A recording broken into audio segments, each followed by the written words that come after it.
The economy might seem very complex, full of confusing terms and unpredictable changes. But at its heart, it works more like a system or a machine made up of several components that we can all understand. Fundamentally, this system is built on basic transactions like when you buy your morning coffee. And these transactions are the gears that keep the economic engine running. This video aims to demystify the economy by breaking it down into simpler parts to help explain how everything fits together. We'll cover transactions, markets, and the pivotal role of credit, while also exploring the cyclical nature of economic growth, the relationship of short-term and long-term debt cycles, and the critical importance of productivity growth. If you find this video helpful, please consider subscribing to our channel and liking the video. It will really help us to build the channel and provide more useful content to help you as well as others. Now, let's get started. The basics: transactions and markets. At its core, the economy is a sum of all transactions, with each transaction representing an exchange of money or credit for goods, services, or financial assets. This basic unit of economic activity underscores the entire structure of the system. Imagine the economy as a huge collection of all the buying and selling activities happening around us. Every time you purchase something, you're completing a transaction. When lots of people buy and sell the same kind of thing, like wheat, cars, or stocks, that creates a market. So the economy is just the sum of all these markets and transactions. It's like a big marketplace where everyone's trading, buying, and selling goods and services. By analyzing these transactions and the resultant total spending and quantity sold, we gain insight into the overall health and direction of the economy. Three big components that drive the economy. Number 1. Productivity growth. The long-term engine of economic progress, productivity growth, is the result of innovation, hard work, and accumulated knowledge.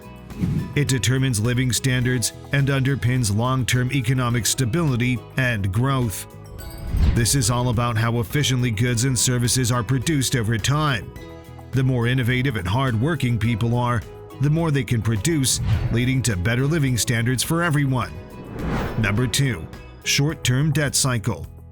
Characterized by fluctuations in economic activity, the short-term debt cycle lasts approximately 5 to 8 years. It is primarily influenced by the availability of credit, which fuels expansions and contractions in the economy. This cycle happens when people borrow money, spend it, and then pay it back. It goes up and down and is a normal part of how the economy works. Number 3. Long-term debt cycle. Spanning 75 to 100 years, this cycle encompasses many short-term debt cycles. It reflects the accumulation of debt relative to incomes to unsustainable levels. This bigger version of the debt cycle ends with a big cleanup called deleveraging, where people work hard to pay off a lot of debt. The role of credit. Credit is important because it lets people spend money they don't have yet. It's like a promise to pay later. This can be great because it helps people buy things now, like houses or to start businesses that they can't afford with cash. But credit turns into debt, and too much debt can lead to trouble if it's not managed well. Debt, if not managed carefully, can lead to cycles of over-leveraging. These cycles are natural consequences of the way credit functions, facilitating immediate consumption at the expense of future spending capacity. How economic cycles work. Think of the economy moving in waves, going up and down over time. These waves are driven by how much credit is available. When there's a lot of credit, people spend more, and the economy grows. But eventually, people need to pay back what they owe, leading to less spending and a slowdown in the economy. This up and down movement is normal and happens in short cycles every few years and long cycles over many decades.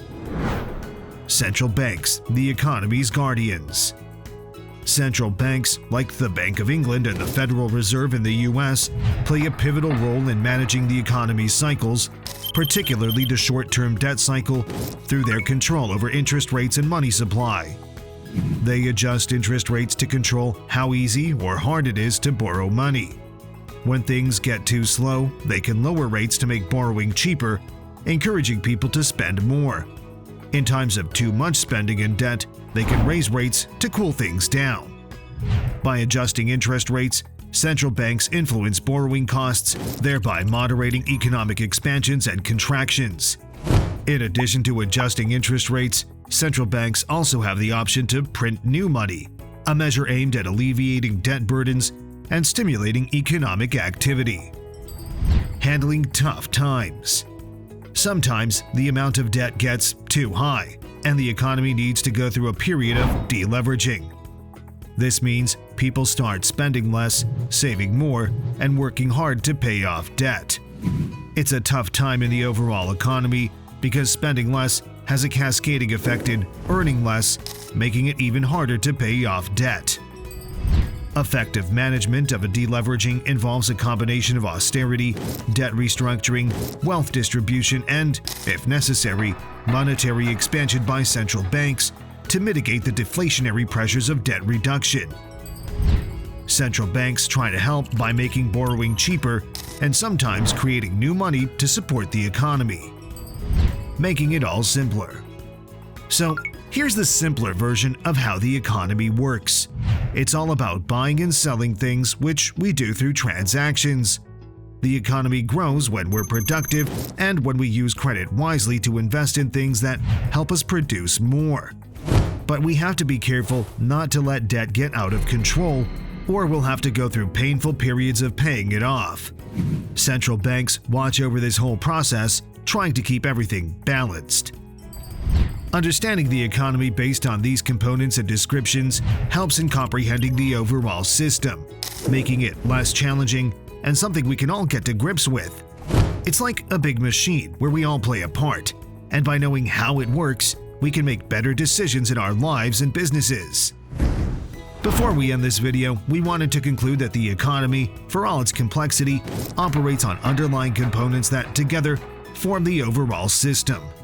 By understanding these fundamental mechanisms of transactions, the role of credit, and the nature of economic cycles, individuals can better navigate the intricacies of economic activity. This simplified but practical template not only offers insights into the current state of the economy, but also provides a framework for anticipating future trends. As we continue to witness the unfolding of economic cycles, a deeper understanding of these underlying mechanisms is essential for mitigating economic suffering and fostering sustainable growth. We hope you enjoyed this video, and please, if you enjoy our content, leave your thoughts in the comments.